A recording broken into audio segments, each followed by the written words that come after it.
Welcome back to Books with AR. Chapter 15, Suspicion. Sang-Hu ran to the table in a daze. He tried to pour a cup of water from the container for a long time, but not a single drop came out. He rubbed his eyes and saw the bedding was crumpled into a ball. Then he stared at Wang Lin and said, "Wang Lin, when did you come back?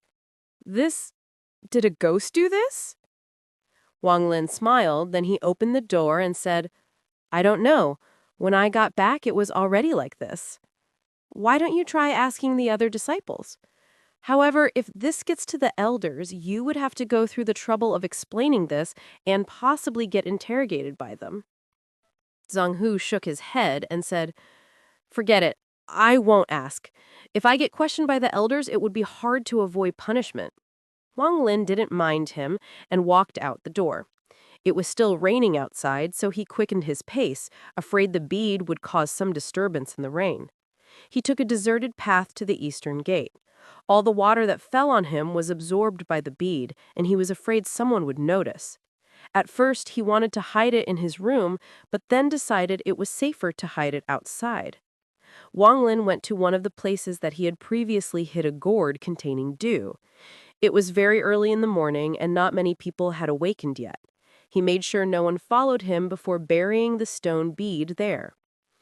After that, he let out a sigh. He intended to wait for the rain to stop, then come back to take his treasure back.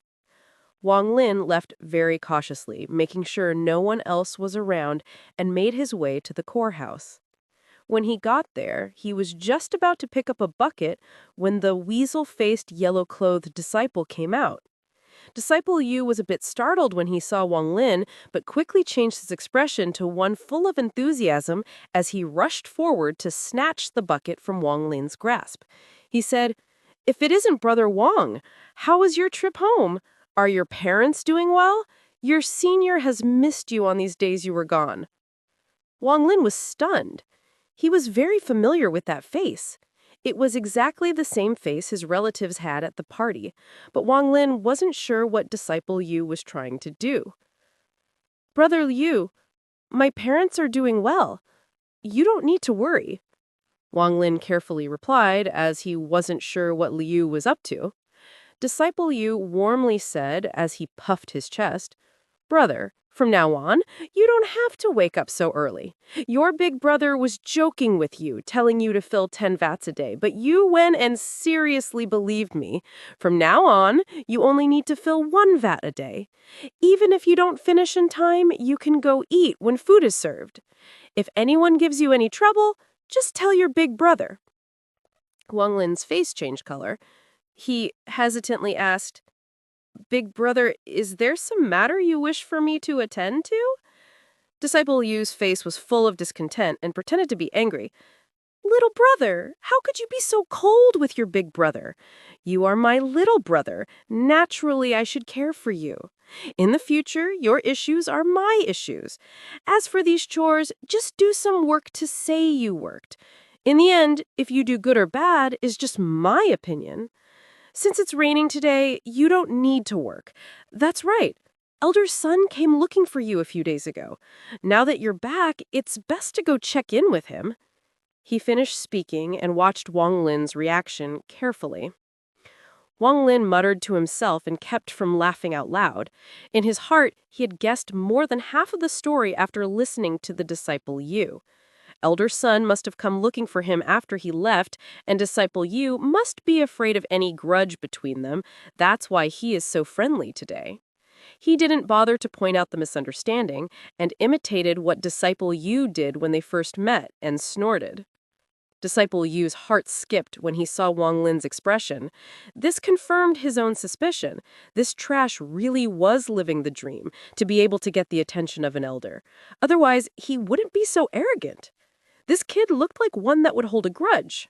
He thought to himself, he will definitely take revenge on me later. Disciple Yu had been an honorary disciple for 13 years and spent 6 years at the courthouse. He had never before seen an elder seeking out an honorary disciple personally. It was already a rare event for an intern disciple to be sent by an elder. It wasn't that he hadn't considered the fact that Wang Lin had offended the elder, but it was only his speculation. However, he wasn't sure. It wouldn't be an issue if he was right, but he was scared of what would happen if he was wrong. He had been in the Hangmu sect for many years and knew exactly how insignificant he was. Thinking of this, he gritted his teeth and took out a piece of yellow paper, then handed it to Wang Lin. Little brother, when senior brother saw you last month, I ignored you. This is just a little gift not worth anything. You have to accept it. If you don't... Before he could finish, Wang Lin had already grabbed the yellow paper. When he saw it earlier, he noticed it was the immortal talisman used when honorary disciples go home. Thank you, senior brother. This little brother doesn't want to be arrogant, but Elder is waiting for me. We'll have to catch up next time, Wang Lin said while chuckling. Brother Liu was a bit envious as he nodded. The elder is more important, little brother, should go quickly. Wang Lin was calm on the surface, but inside, he had many doubts about Elder's son. Why did he personally come looking for him? Wang Lin leisurely walked to the courtyard with these questions in his head. He had gone through the situation thoroughly, but in the end, he couldn't come to a conclusion. Could he have found out about the stone bead? Wang Lin thought. He pondered the question for a bit. He didn't have the ability to bribe the elder, and if he didn't go, he would defend the elder, so he might as well pretend he didn't know anything. Since the bead was not on him, he stopped thinking about it and walked forward. Not long after he arrived at the courtyard and announced his presence, the same youth in white appeared and was surprised. He quipped, "What, you have to visit home again?" Wan Ling raised his brow. Right before he was about to speak, Elder Sun's voice came from within the courtyard. "Quickly, bring him here, without delay." The disciple in white's mouth twitched. He gave Wang Lin a thoughtful look, then headed back into the courtyard. Wang Lin followed him silently. After arriving at Elder Sun's residence, the youth in white left, but before leaving, he shot Wang Lin a questioning look. Wang Lin was a bit nervous as he pushed open the gate and entered. The moment he entered, he saw an old man coming out of a room in the garden. His face was full of wrinkles, his eyes were bright, and he scanned Wang Lin with a cool look.